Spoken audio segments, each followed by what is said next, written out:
the van and literally freaked out, screaming at them to stop. They ignored her and kept loading the children into the van. I stormed over to where the mother was, pissed and ready to kick her ass. "What the fuck is wrong with you?" I shouted at her. "I've been stuck here with your children for damn near 5 days when you said you would be back in 5 hours. And you can bet your ass you will be paying me every single dime I'm entitled to for sticking me with 10 fucking kids for this long. You didn't say one word about the other children. You ignored my calls for nearly 5 days and just disappeared. I'm not paying you shit."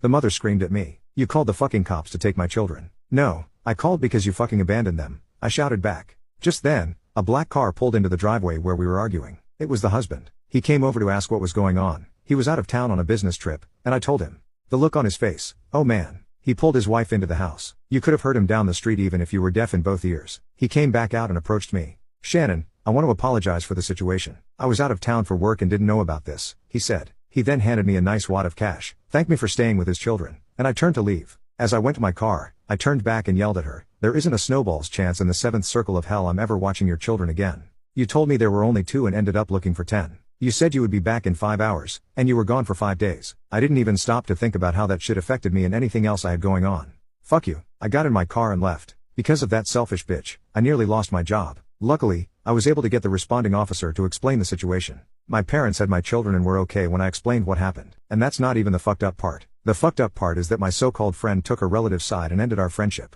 They tried to press charges against me for child endangerment and spread nasty rumors about me. The joke was on them in the end. I cut ties with my former friend, her relative ended up getting a divorce, and her husband took the children. And yes, they blamed me for all that. I don't know what happened to them after that. I cut all of them out of my life. Fuck that bitch.